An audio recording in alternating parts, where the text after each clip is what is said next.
Maaari ba natin palakpakan si Lord minsan pa? Pinakamalakas na po ba yan para sa hari ng mga hari? Amen.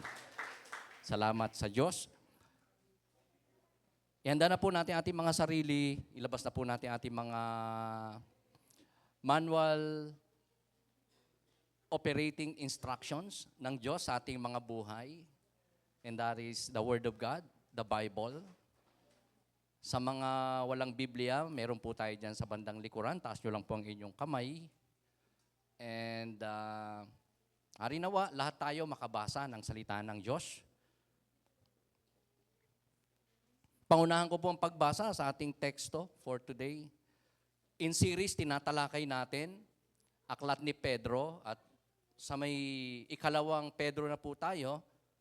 And for today, Kabanatang 3, ang pagbasa natin ay magsisimula sa talatang 1 hanggang 10.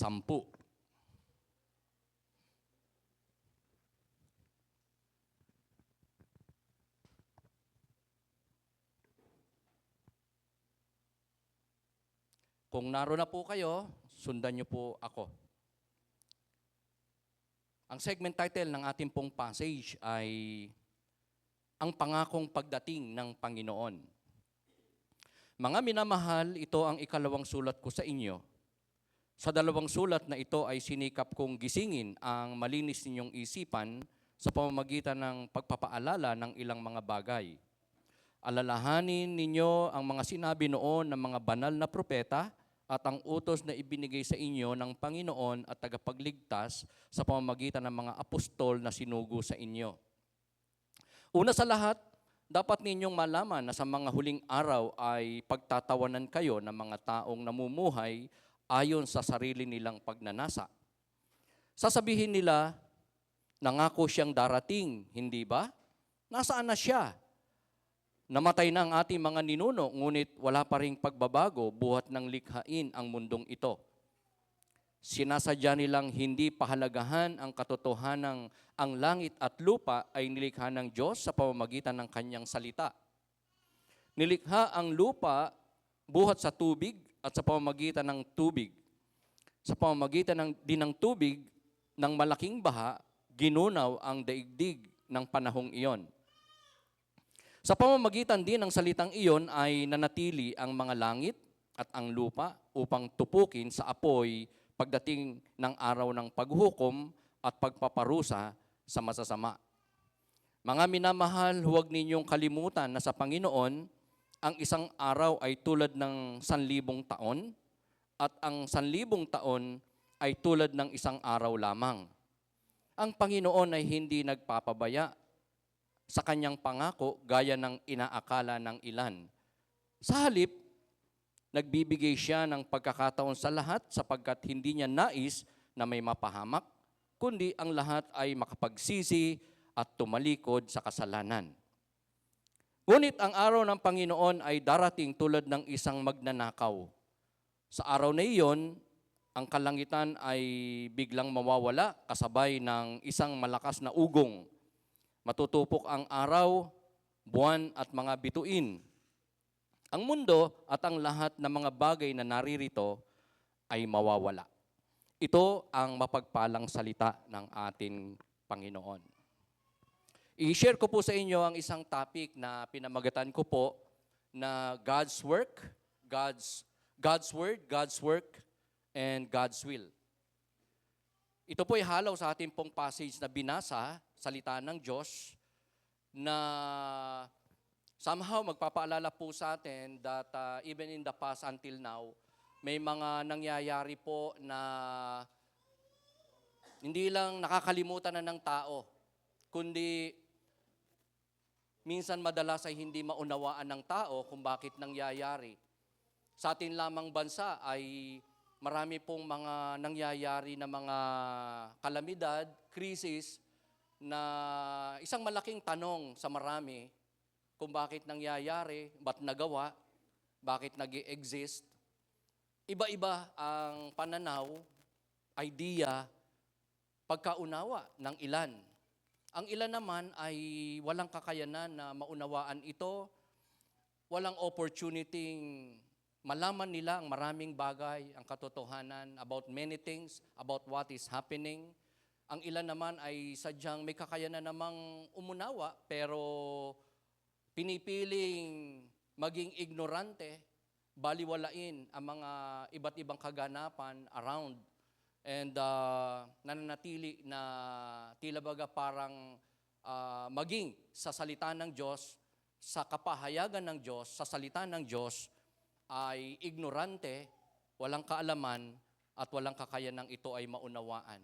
Isa na po ay ang nakaamba at gagawin ng Diyos in the future as prophesied by God, revealed to the Old Testament prophets, to the apostles of the Lord in the New Testament times. Even the Lord Jesus Christ ay nagpahayag ng kanyang muling pagbabalik, at sa panahon na yon, huhukuman niya ang lahat ng tao, ang mundo, at igagawad niya ang kahatulan at ang kawakasan ng lahat ng bagay sa mundong ito. So, revealed at totoo at naka-preserve o naka-reserve ang puot ng Diyos sa mga masasama, as what we have read a while ago sa atin pong passage.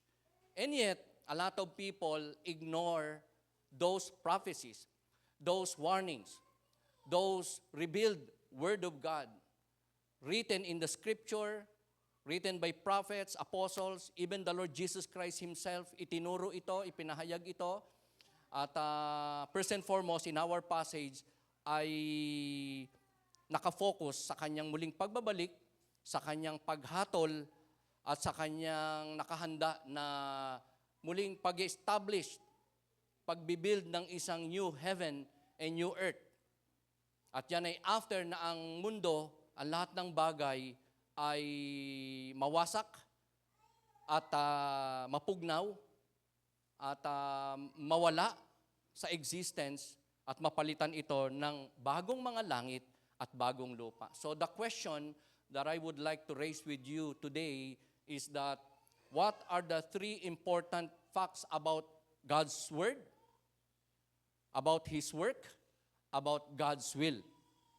So sa ating passage on this topic na pinamagatan ko po na God's Word, Work and Will, ang una po na makikita nating importanteng fact or admonition, paalala, reminder ni Apostle Peter sa mga readers niya during his time is that ang salita ng Diyos ay totoo, tama, o katotohanan. God's Word, it's true. It is truth. It is correct. It is right. Si Pedro po, mga kapatid, ay sumulat second time around sa kanyang mga readers, sa mga mananampalataya during his time. Nais niya na muling gisingin ang tila baga natutulog na kaisipan, damdamin, o espiritualidad ng mga mananampalataya during his time. Dahil we all know na ang tao, even Christians, ay susceptible, so prone na makalimot. Even so, sa salita ng Diyos. Kaya ang patuloy na pagpapaalala ni Pedro, patuloy na pangangaral ng salita ng Diyos, ay nagsisilbing panggising sa mga minsan mananampalataya na nagiging masyadong accustomed or so familiar sa Word of God. Salita ng Diyos na narinig na, naunawaan na, even if naisubi na sa puso, pero there comes a time na ito ay nakakalimutan. Hindi na naaalala. Even so, hindi na naia-apply personally sa kanyang buhay, every area ng kanyang buhay. Napaka-relevant nito sa ating 2026 theme na nagsasabing dapat tayo na maging wiser this year, from smarter to wiser. And the admonition ng ating theme na to is to revisit the Christian basics, to strengthen the church and its ministries for God's glory. Balikan yung mga fundamental, foundational, yet so significant, important na kalooban ng Diyos na somehow nalilimutan ng mga mananampalataya such as you and me. So, even in the past, sa panahon ni Peter, may mga Kristiyano na naging so familiar na sa salita ng Diyos. In fact, sa Acts 20 verse 7 to 10, may isang mananampalataya na nakinig ng pangangaral ni Pedro. Siya ay nakatulog. At nahulog siya sa building. Bakit nangyari ang ganon? Because siguro, meron na siyang familiarity sa salita ng Diyos. O kaya, naging careless na siya not to hear. Wag nang makinig. O nagpatangay na sa antok dahil ang tagal mag-preach ni Pastor Vic. Tuloy nahulog, kaya ingat tayo. No? Mahirap pala makatulog, baka hindi lang malaglag sa upuan, baka hindi na magising. Amen? Gaya ng lalaking ito na si Eutychus, na nahulog sa building sa pakikinig ng pangangaral ni Pedro, patay na bumagsak, buti na lang. Sa habag ni Lord, binuhay siyang muli sa pamagitan ni Apostol Pedro. So, ang ating Diyos, mga kapatid, ay maraming isinakripisyo. Isa na, ang pinakamahalaga sa Kanya, sa ating Ama, Diyos Ama, walang iba kundi ang Kanyang bugtong na anak. As we can see sa John 3:16, sabi doon, "For God, the Father, loved the world that He gave His one and only Son." Si Kristo, mula sa langit, isinugo ng Ama, willingly, nagkatawang tao, inalay niya ang Kanyang buhay sa krus para bayaran ang kasalanan ng sanlibutan. So the Father sacrificed His Son for His people, for the sinner, na hindi lang marinig, kundi malaman, masunod ang salita ng Diyos, ang katotohanan. Ang mga instructions ng Diyos para ang buhay ng tao na iisa lang, hindi masayang, mapahalagahan, maingatan, at magamit ayon sa kalooban ng Panginoon. Madalas, mga kapatid, na ang salita ng Diyos ay nababaliwala, binabaliwala. Kanina, meron na naman tayong pre-service evangelism drive. And every time, I suppose na pag tayo lumalabas, nagsishare, yan ang common nating nararanasan. People rejects. Not just God's people, such as you and me, na magbabahagi sa kanila, kundi ang nagsugo sa atin, ang salita ng Diyos na ating gustong i-share sa kanila for them to be able to know God, to get saved spiritually, matransform ang buhay, at maging kalugod-lugod sa ating Panginoon. Sila yung mga taong pag inimbita mo, hindi nagre-respond. Pag hiningan mo ng konting panahon para makausap about spiritual things, pasensya na, nagmamadali ako. Mayroon pa akong gagawin. And lots are discriminating pa nga. As if okay sila, nasa tama at totoong relihiyon, and yet not knowing na hindi relihiyon kundi relasyon sa Diyos ang nakapagliligtas. So, hindi lang siguro ang mga tao around us ang dapat na magising. Even so, people of God, such as you and me, because sometimes or oftenly, hindi na natin naaalala, hindi na natin, most of all, nagagawa ang kalooban ng ating Panginoon. Kaya tayo din ay kinakailangang magising, mapukaw ang damdamin, at makapanumbalik sa mga kalooban ng Diyos, salita ng Diyos, katotohanan na nais niya na ating maalala, maisagawa, maipamuhay. Ito ang gustong-gusto ng Diyos, especially sa mga unbelievers, sa mga baguhang Kristiyano, mananampalataya, na ang kawalan ng kaalaman sa salita ng Diyos sa katotohanan ay isang napaka-effective na avenue para mapagtagumpayan ng dyablo ang buhay ng isang mananampalataya. Ang hindi lumalago na Kristiyano, ang hindi nagpapamuhay ng salita ng Diyos na tao, Kristiyano, ay susceptible na mapagtagumpayan ng dyablo sa kanyang mga palaso na panunukso, panlilinlang, at ninanais na mailayo sa Panginoon at maibulid sa pagkakasala ang mga tao, mapagtagumpayan ng maraming tao because of lack of knowledge sa Word of God o sa katotohanan ng ating Panginoon. Kaya whenever God's people nagne-neglect sa salita ng Diyos sa katotohanan, alam man o hindi, ito ay isang opportune time for the devil to win his battle against the Lord, against God's people. Kaya ang resulta, nagiging talunan ang mga mananampalataya, nagiging ineffective, nagiging carnal, worldly, disobedient na anak ng Panginoon. And yet, the Bible clearly taught the prophets of old, the apostles of the Lord Jesus Christ, even Jesus Himself, ay nagpahayag, nagturo, napasulat, inihula ang mga katotohanan salita ng Diyos na nangyari in the past, even so mangyayari pa lang in the future, such as yung muling pagbabalik ni Kristo, yung kanyang igagawad na kahatulan, Judgment Day, at ang kanyang pag-establish, pagbibuild ng isang bagong mga langit at bagong lupa.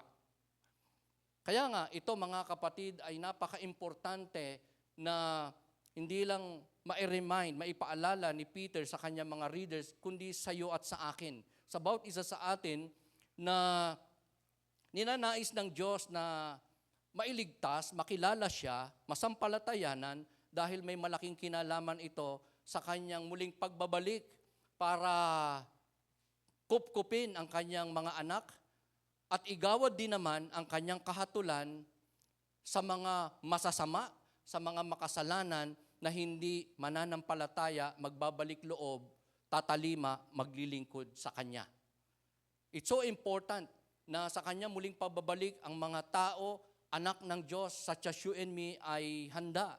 Makita ng Diyos na sa ating puso, ang unang pangalan, pinakamalaking pangalan, nakamarka, nakatatak, ay walang iba kundi ang pangalan ng ating Panginoong Jesucristo. Meaning, once in our lifetime ay nagawa nating sampalatayanan si Kristo bilang Panginoon tagapagligtas natin, nagawa natin magsisi, umamin sa Kanya at magkumpisa ng ating mga nagawang pagkakasala at maglagak ng ating tunay, totoo na pananampalataya sa Kanya bilang Diyos, Panginoon, tagapagligtas ng ating mga buhay upang makaiwas sa nakaamba, paparating, nakasulat, inihula na ng Diyos at tunay na magaganap na propesiya, walang iba kundi ang paghatol ng Diyos sa mga masasama.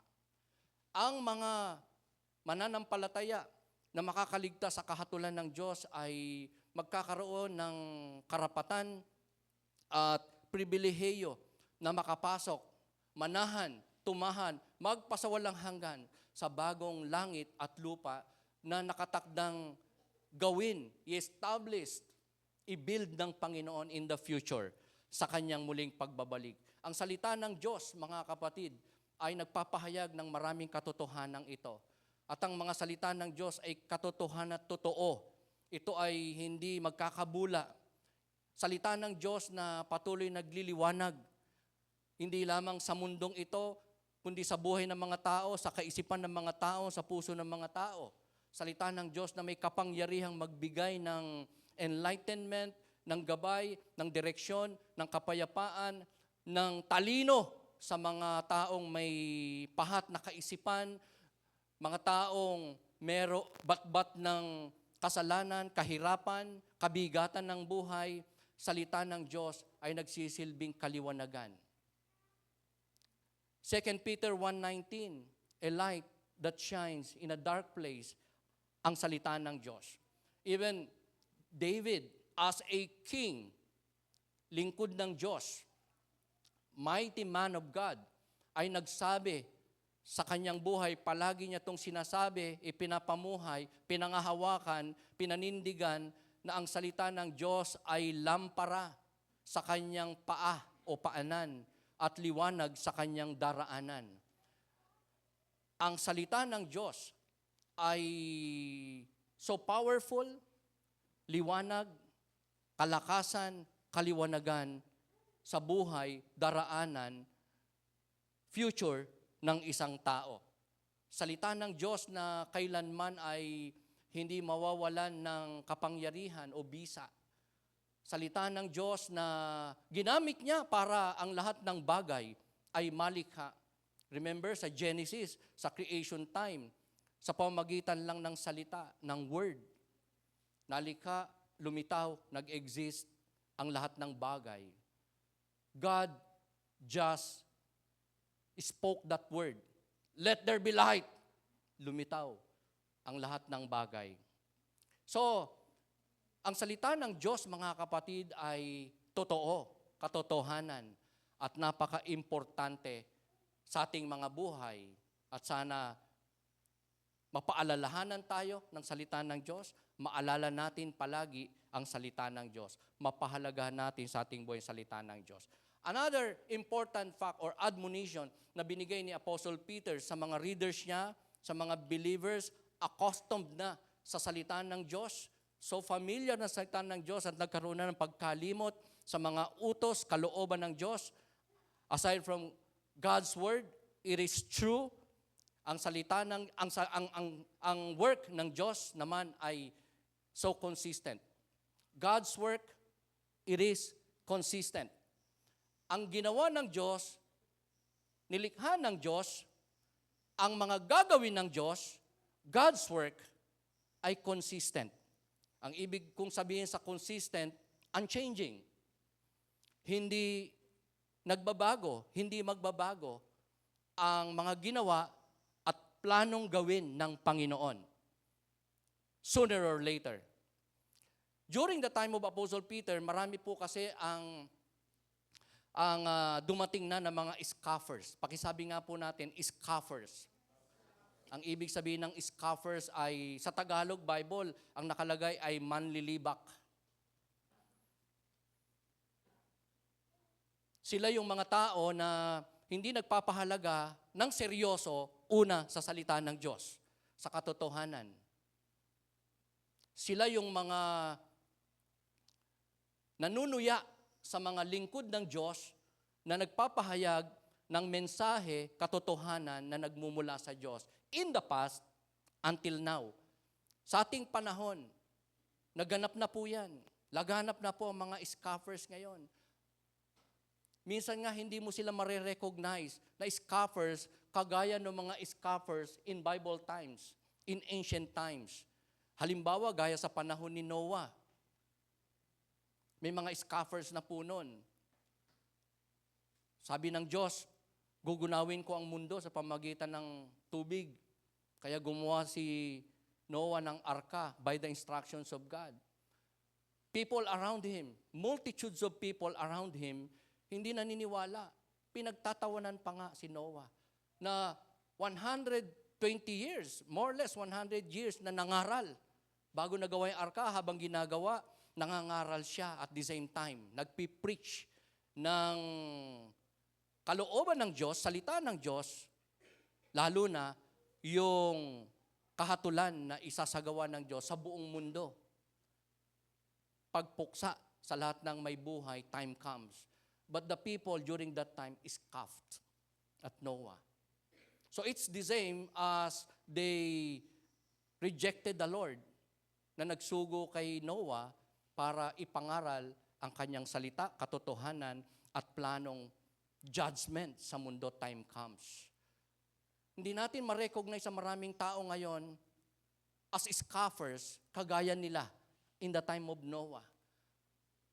Pero I believe, mga kapatid, na hindi sila naiiba sa mga scoffers in the time of Noah if they refuse to receive and be serious sa salita ng Diyos, sa katotohanan, and most of all, to place their faith in the Lord and obey God, serve God sa kanilang mga buhay. Lumapit sa Diyos, magkumpisal ng kasalanan, magsisi, manumbalik, manampalataya, at sumunod kay Kristo bilang Panginoon at tagapagligtas. Ito ay mga marka that in our time, we could say that there are indeed a lot of scoffers in our time. Scoffers that by nature, hindi nagpapahalaga sa salita ng Diyos, sa katotohanan, tinetake ng hindi seryoso o lightly ang salita ng Diyos, ang utos ng Diyos. Ito ang description ng mga scoffers in the past and until now. At a lot of people, we could say, it seems to us, scoffers in this modern time because they don't take the Word of God, the truth, seriously. Pag sinyiran mo, bigyan mo ng gospel tract, tatanggihan pa nga eh. Kung tinanggap man, pero pag talikod mo, iniitsa lang kung saan. They don't care. They are not serious about God, about the Word of God, about the truth. Bakit sila ganito? Because they want to remain in their sinful living. Dahil ayaw nilang magbago. Ayaw nilang ma-expose ang kanilang kasalanan. Gusto nilang manatiling makasanlibutan, disobedient sa kalooban ng Diyos. Mamuhay sa pagkakasala. That is why they reject God's Word, God's truth.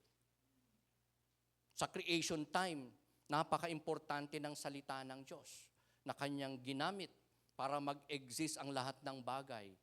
Ang mga bagay sa dagat, sa lupa, sa kalawakan, ang lahat ng may buhay ay nalikha sa pamamagitan ng salita ng ating Panginoon. Salita, katotohanan, ipinahayag ng Diyos, napasulat, even so, mga prophecies, hula, napasulat, ginanap na ng Diyos ang marami at ang iba ay mangyayari pa lamang in the future. But people of God, such as you and me, should be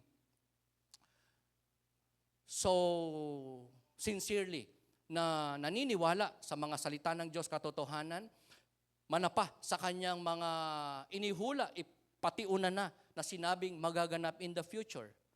Dahil ang Diyos na nagsalita nito ay makapangyarihan tapat at hindi siya nagbabago. Consistent siya sa kanyang mga ginawa in the past, consistent siya sa kanyang gagawin ngayon, consistent siya sa kanyang planong gawin din at pahintulutang maganap in the future. So we must believe that there is really a divine judgment that is coming to this world, to all living things, most of all, sa lahat ng mga nilalang tao na nilikha ng ating Panginoon. Kaya nga mga kapatid, ang salita ng Diyos, so important, dapat natin pinapahalagahan. Salita ng Diyos na hindi lamang ginamit ng Diyos para malikha lahat ng bagay, kundi salita ng Diyos din naman na nagsusustain sa lahat ng bagay at sa mundong ito. Ang Word, mga kapatid, ay isa sa mga title na inilapat kay Kristo. Siya yung salita ng Diyos na nagkatawang tao. Sa John 1:1, sa John 1:14, sa John 1:14, nakasulat, and the Word became flesh. May isang Diyos na nagkatawang tao, and that is Christ. At tinawag siyang salita. At ang salita ang lumalang sa lahat ng bagay. The Word is Christ. At siya rin ang nagsusustain sa lahat ng bagay. Siya ang in control sa lahat ng planeta, sa pag-inog ng mundo, sa pagsibol ng mga halaman, sa kamatayan, sa kapanganakan, and a lot more ay nasa sovereign control and power of God. This world na nilikha niya in the past ay itinakda rin ng Diyos na kanyang pati una ng sinabing hahatulan at nireserve for another kind of delubyo. Ito ay hindi na sa pamamagitan ng tubig, just like in the time of Noah, kundi sa pamamagitan na ng matinding init o apoy. So, the same word that created and sustains the world is now holding it together, stored with fire. Stored with fire. Naka-preserve, naka-reserve para sa isang kahatulan sa pamamagitan ng apoy o matinding init na tinatawag na future judgment. Isang kahatulan, parusa na gagawin ng Diyos in the future, sooner or later. You know what? Catch this, mga kapatid. May mga nagsasabi na ang mundo raw ay gugunawin ng Diyos pamagitan ng mga malalaking meteors. Ang mundo raw ay gugunawin niya in the future bilang parusa sa mga masama, makasalanan, sa pamagitan ng nuclear weapon. Pero, bagamat ang mga yon ay somewhat convincing, pero I personally believe, mga kapatid, at ito ay paniniwala ng marami-raming mga man of God, scholars, commentators, na atomic power ang pupuksa, pupugnaw sa buong mundo in that future judgment. Dahil na-discover na po ito, mga kapatid, ng mga scientists. Modern atomic science has revealed that the elements that make up the world are stored with power. Ayan. Siguro meron sa atin naging first honor sa science, chemist, o baka may mala scientist dito. Sino sa atin yung henyo? Okay. Ang humble nyo. Ayaw nyo umamin, ha? Okay. There is enough atomic energy in a glass of water to run a huge ocean liner. Wow. Grabe yan. That all elements, every elements in this world ay may hindi ka nakikitang atomic power. Atoms. Kaya nga, nakakreate ang tao ng atomic bomb. Sobrang lakas.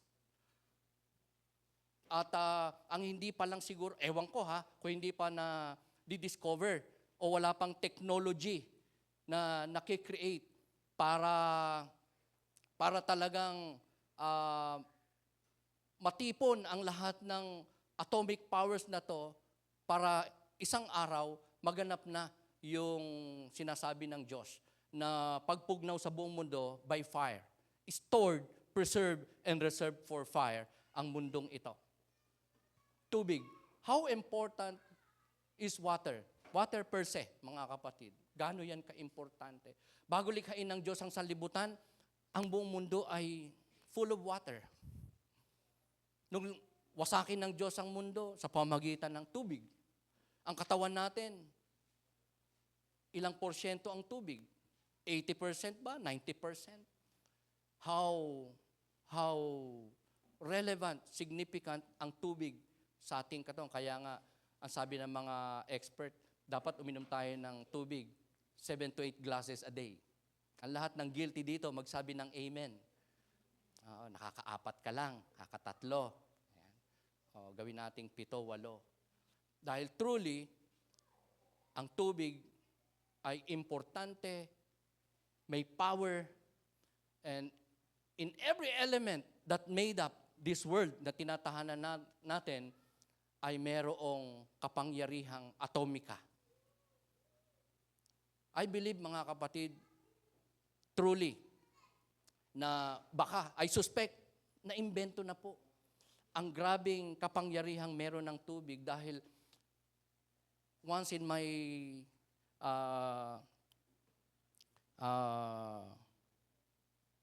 karanasan bilang empleyado, I worked for South Luzon Expressway for 15 years. 1986 up to 2000. Minsan mayroong na-intercept yung aming patrol na nag-violate sa traffic rules sa expressway, inapprehend sa exit, hiningan ng lisensya, wala may pakitang lisensya. Ba't wala kang lisensya? Rehistro na lang kotse, wala rin may pakita. Ba't wala kang lisensya, wala kang rehistro? Kasi wala naman pong makina yung sasakyan ko eh. Nung buksan yung hood, wala talagang makina. Kundi ilang aparato lang na ang laman ay tubig. Walang makina talaga siya. So paano tumatakbo? May mekanismo na ilang piraso at ang nagpapatakbo dun sa sasakyan ay tubig. Marami na po tayong nabalitaan na expose tungkol sa kapangyarihan tubig, and yet hindi po na broadcast, hindi po na pursue. In fact, during that time, more or less 40 years ago, ay naiparating po yan sa ating gobyerno na makakapagpatakbo ang tubig ng sasakyan. Pero panahon ni Cory Aquino, hindi po yun, na-suppress po yun. Because you know what, magkikreate yan ng chaos.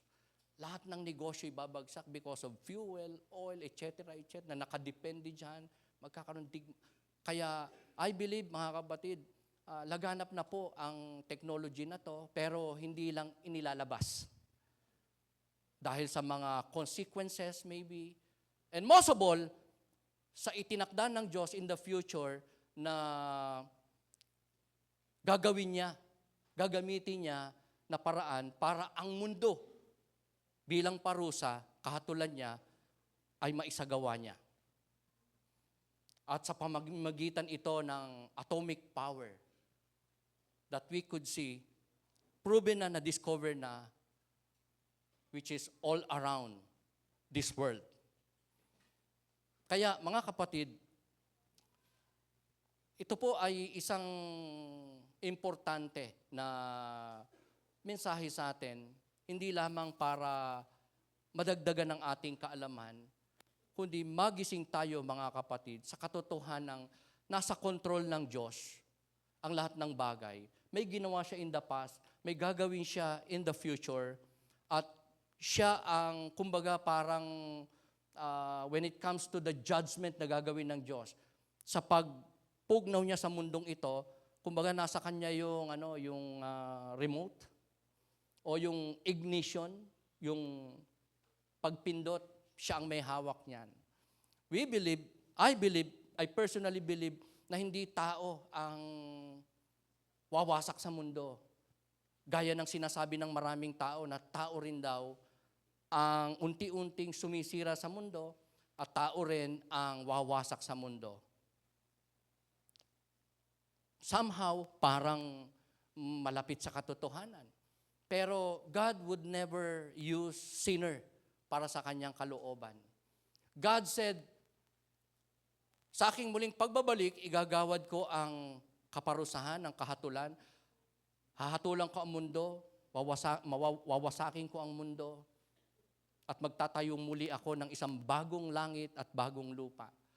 So, that is a personal statement from the Lord na pinaniniwalaan po ng marami, and I also personally believe na siya mismo ang magsasagawa nito, time comes. Bilang pagpaparusa niya, kahatulan niya sa lahat ng mga masasama at makasalanan. Kaya nga ang mundo natin, mga kapatid, as you can see, hindi lang papunta sa destruction, kundi talagang nakikinita na natin talaga ang wakas ng lahat ng bagay dahil sa ilang mga kaganapan. Because of sin, because of man's wickedness, and because God said so in His Word, napasulat, na-prophesy, at kayang gawin to pa rin ng Diyos, walang iba kundi ang Kanya pong paghatol sa sanglibutan, sa lahat ng tao, sa lahat ng may buhay, mawawala, mapupugna, mawawasak, ma-annihilate. So the day of the Lord that was promised will come as surely as the flood in Noah's time, as surely as What happened to Sodom and Gomorrah? Na nung ipinahayag din ng Diyos na wawasakin niyang Sodom and Gomorrah because of their sinfulness, worldliness, pero hindi sila nakinig sa Diyos, hindi sila nagbalik-loob sa Diyos, hindi sila nagsisi, hindi sila nampalataya kay Lord. So, dumating talaga ang pag-ulan ng apoy at asupre sa cities na to, Sodom and Gomorrah. Na ngayon, makikita mong walang buhay, idle, at talagang may mga makikita kang asupre talaga na all around of that city's place na minsang naging napaka-progressive at isang civilized na lugar ay ngayon ay wasak dahil sa kahatulan ng Panginoon. Kaya lang, ang mga scoffers in the time of Peter ay may naging argumento. In our passage, sabi nila, nasaan na yung muling pagbabalik ni Kristo? Bakit wala pa? In the past, sinabi na yan, hinula na yan, sinulat na yan. Pero, paulit-ulit lang ang panahon, ang buhay, ang pangyayari. Namatay ng aming mga ninuno, wala pa yan. At ang tagal ng panahon. So, why the delay? Nagbago na ba isip ni Lord? O wala nang second coming si Lord? Wala nang judgment day? O walang future restoration of a new heaven and a new earth?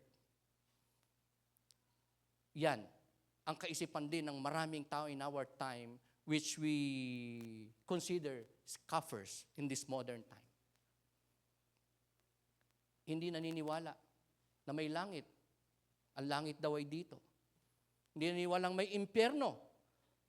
Pupuntahan ng masasama, makasalanan para parusahan, magpasawalang hanggan dahil ang impyerno raw ang mundo. Dito raw ang impyerno. So, paano natin makikita?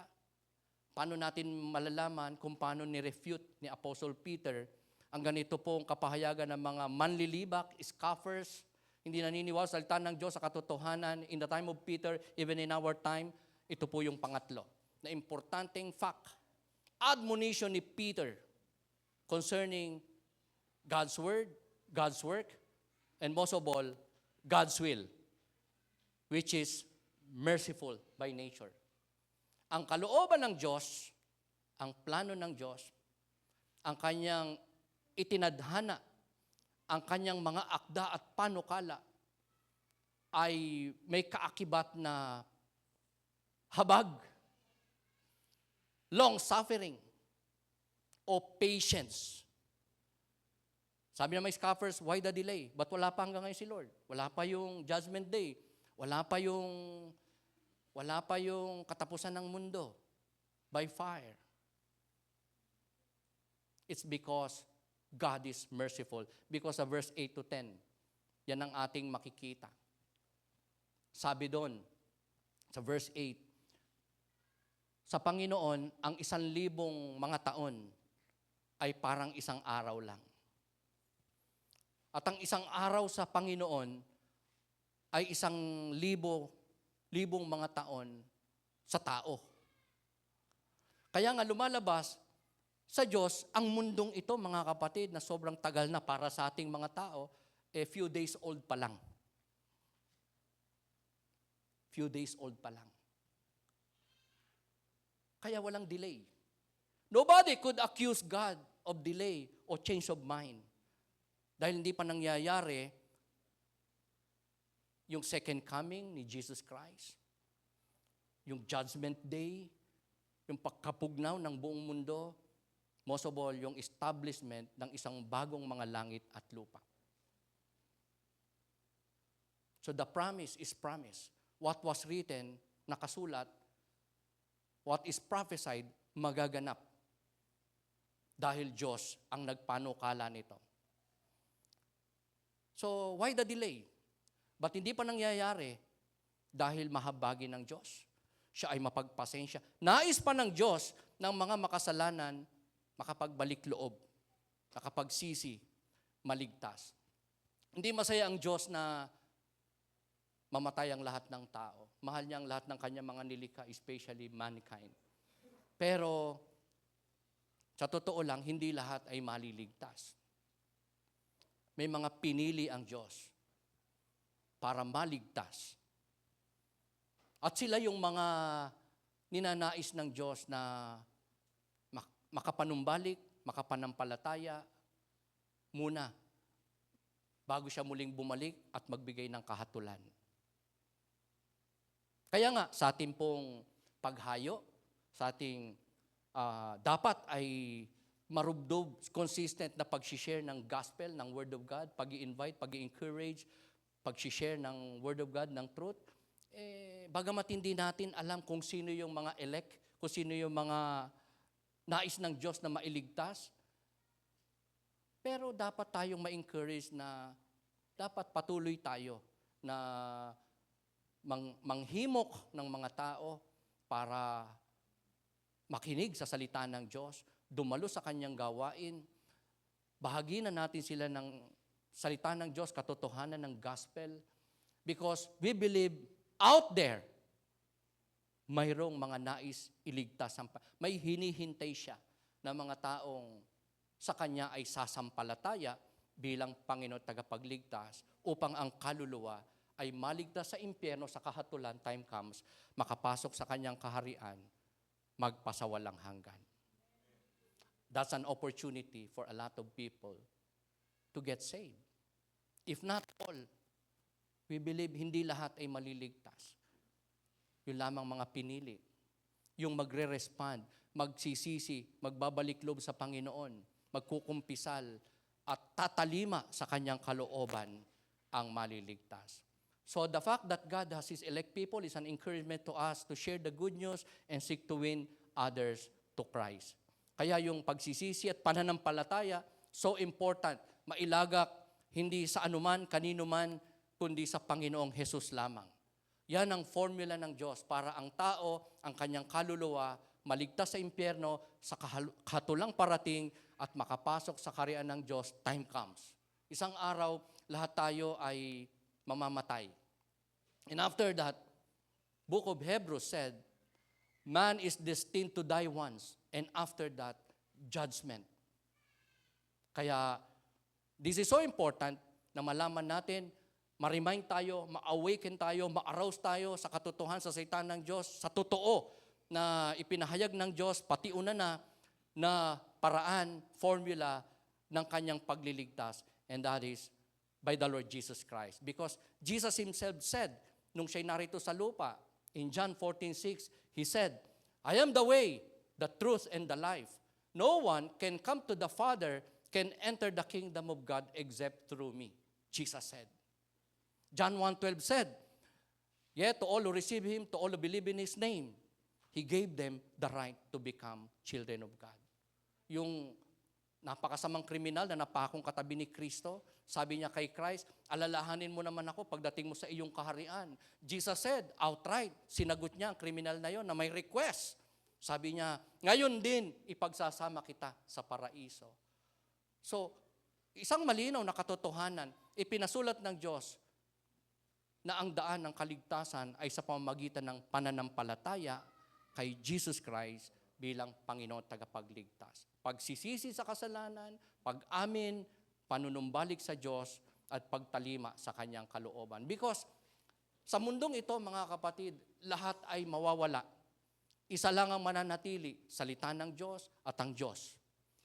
Man din yung atin pong mga ginawa, spiritual things of God na sinunod natin, ginawa natin, inadapt natin, yun ang mananatili. Lahat ng bagay na narito sa mundo, buildings, bahay natin, sasakyan natin, diploma natin, achievements natin, everything will be destroyed. Mawawala. Iiwanan. Hindi lang iiwanan. Time comes, lahat ng nasa mundong ito, magme-melt away. Malulusaw sa matinding init. Hindi na ng tubig o baha, kundi sa matinding init, atomic power. na nilikha ng Diyos, nandyan na. Nasa paligid natin, nasa kalawakan, all around us, ay may element of atomic power. And we believe yan ang gagamitin ng Diyos as His judgment to every living things, to every people in this world. So, pag nangyari na yon, saan ba sa palagay natin tayo mapupunta? Alam na ba natin kung saan tayo pupulutin? Dalawang lugar, langit o impyerno. So I propose, mga kapatid, number 1, on this topic na pinamagatan ko na God's Word, Work, and Will, I propose, we must consider the place we want to be, when God destroys the world. Bigyan natin ng pagpapahalaga, seriousness, huwag tayong maging kagaya ng scoffers, na baliwalang salita ng Diyos, ang katotohanan, ang prophecies, ang mga pinahayag ng Diyos, gagawin niya in the future. So right now, it's so important, pahalagahan natin kung anong pinakamahalaga. At yun ay walang iba kundi ang destiny ng ating mga kaluluwa, time comes. Yung lugar na gusto nating tahanan after this very life, so short na buhay, meron tayo. That any moment, pwede tayong mamatay. And for sure, all of us, in some point, truly mamamatay. Sooner or later, mamamatay. So, decide now kung saan natin gusto gugulin ang ating buhay na walang hanggan. Sa langit ba? O sa impyerno? Pangalawa, I propose that do not live for the things that are destined to vanish forever. Ang tao, maraming pwedeng maging Diyos. Meaning, pinapahalagahan niya sa kanyang buhay, gaya ng trabaho, barkada, pamilya, negosyo, kayamanan, pera, prestige, privilege, opportunities, mga kalayawan, bisyo, and a lot more na pwedeng pahalagahan ng tao in this life, in his life. Kaya nga, this is somewhat so important sa atin na mag-gauge natin ating mga sarili na sa oras na to, ano ba yung pinaka-importante sa akin? Is it the Lord? O is it our dreams? Is it our jowa? Is it our bisyo? Is it our comfort zone, convenient? O yung atin bang sarili lang?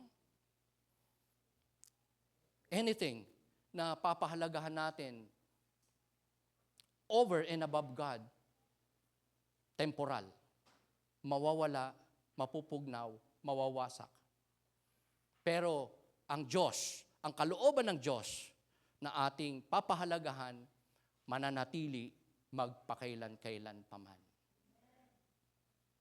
Number 3, be obedient to God's will so that what you do or say will glorify God forever. Maging masunurin tayo sa Diyos, sa Kanyang kalooban, sa Kanyang kautusan. Para anuman ang ating sabihin, gawin, makaluluwalhati sa Kanyang pangalan, banal na pangalan. Anyway, nilikha niya tayo. Siya nagbigay sa atin ng buhay. Siya nagsusupply ng lahat ng ating pangangailangan in this life. Kaya tayo nag-e-exist, nagpapatuloy, nabubuhay. Kaya tayo gumagaling, nakakakain, nakapagtrabaho. Kaya tayo nagiging masaya. Kaya tayo nakaka-overcome sa ating mga struggles, mga hardship. And siya ang kumakatagpo sa iba't iba nating mga pangailangan, not just physical, emotional, mental, material, financial, relational, ministerial. Above all things, spiritual. Mga bagay na panlangit. Hindi nabubulok, hindi mananakaw sa atin, hindi mawawala sa atin, mapapasa atin, magpasawalang hanggan. Yan ay ang kanyang salita, katotohanan. Yan ay ang ating Panginoon, mananatili, magpakailan-kailan paman. Walang simula, walang wakas. Lahat ng bagay may simula at wakas. Lahat ng nilikha ng Diyos may simula at wakas. Pero siya na lumikha sa lahat ng bagay, walang simula, walang wakas. Saan ka pa? Amen? Let's rise up. Tayo po ay lumapit sa Diyos ng may pagtitiwala, pananampalataya, pagkukumpisal ng ating mga kasalanan, paglalagak ng ating pananampalataya sa Kanya bilang tunay na Diyos, Panginoon at nag-iisang tagapagligtas ng ating mga kaluluwa.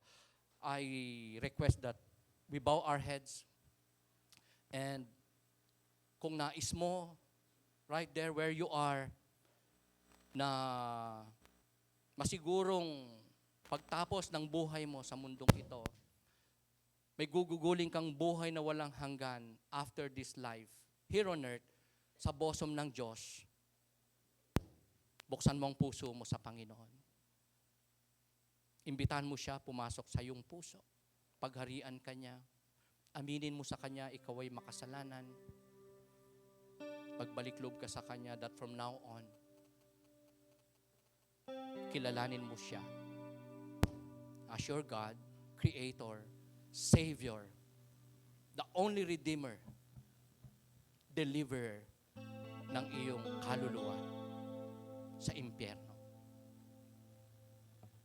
And God is faithful to forgive you, to bless you, to fill you with His Spirit. Baguhin ka inside and out. Baguhin ang iyong buhay from now on. Mula sa kadiliman, tungo sa kaliwanagan, sa pagiging makasalanan, sa pagiging makatuwiran, at may kabanalan, may kaligtasan mula sa Panginoon. Everything is God's. Everything came from God. Lahat ng ito, babalik sa Diyos. Maging ang ating mga kaluluwa. Upang magsulit, tumanggap ng kahatulan. Believe in the Lord Jesus Christ, and you will be saved.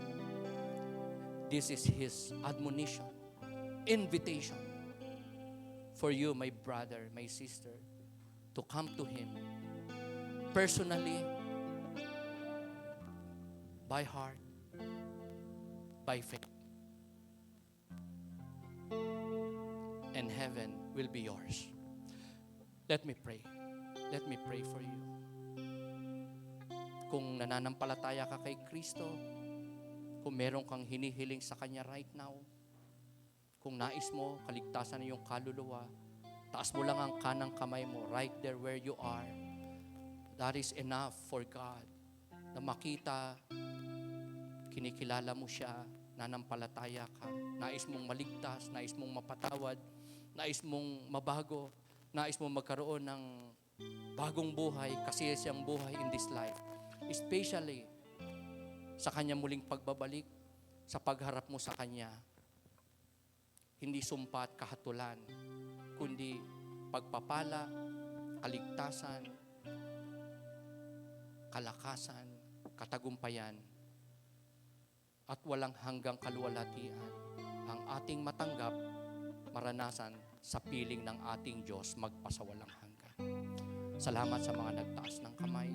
Sa sign of faith, acceptance, belief in the Lord Jesus Christ as Lord and Savior ng ating mga kaluluwa. Aming dakilang Diyos, maraming pong salamat for this great and wonderful morning na inyo pong pinahayag sa amin ang inyong dakilang salita, katotohanan, totoong salita. Hindi magkakabula, mangyayari. Base sa inyong salita, nalikhang lahat ng mga bagay. At kayo, Panginoon, ay kung paanong naging authoritative sa inyong mga ginawa in the past. Hindi nyo lang sinustain, minahal, pinangalagaan. Minsang winasak, hinatulan ng mundong ito by water. You are the same God, the God of yesterday, the God of today, the God of the future, na may authority and power na pakialaman. Gawin ko anong gusto nyo sa inyo pong creation. Ito ay pagpalain, hindi lamang isustain, kundi man din ay wasakin. Time comes as your judgment dahil sa kasalanan ng sanlibutan. Lord, thank you for your sovereign will na nangyari at mangyayari in the lives of your chosen people. Nakakilala sa iyo by your grace, by your irresistible power na tumawag, pumili, nagligtas sa mga mananampalataya. At sa mga pinili pa po ninyo in our midst today, ninanais na mailigtas, nais gawing bahagi ng inyo pong pamilyang espiritual, nais mailigtas sa apoy ng impyerno. Salamat po for touching their hearts, their lives that are here today. Sa inyo po, kumikilala, nagkukumpisal, naglalagak ng pananampalataya. Oh God, thank you for your sovereign will. Thank you for your holy will sa aming mga buhay today. In the light of your word, your truth, at sa inyo pong mga ginawa na in the past, ginawa na para sa amin sa krus ng Kalbaryo, sakripisyo ng inyong bugtong na anak upang magkaroon ng kabayaran ang aming mga kasalanan. Magkaroon kami ng kalinisan sa pamamagitan ng kanyang banal na dugo na natigis sa krus upang kami makalapit sa inyo. Time comes, makapanahan sa inyong kaharian, makapiling kayo sa inyong paraiso, sa inyong kaharian sa kalangitan, magpasawalang hanggan. Sumaamin, O Diyos, ang biyaya mo, Ama, ang patuloy na pagpapalan ng inyo pong bugtong na anak na si Jesucristo at ang pakikipisan ng inyo pong banal na Espiritu sa amin pong mga puso at buhay, ngayon hanggang wakas. Ito po ang aming samot panalangin, inaangkin ng may pananampalataya, pagtitiwala, pagdakila, at pagdepende sa makapangyarihan mong salita. In the name of Jesus, to the glory of God, this we pray. In Jesus' holy and mighty name. And we say Amen. Purihin po natin ang Panginoon.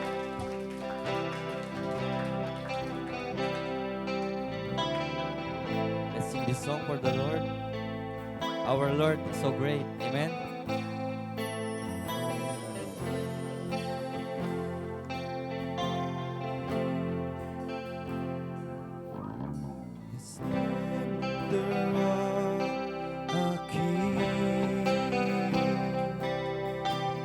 Lord in majesty, let all the earth rejoice.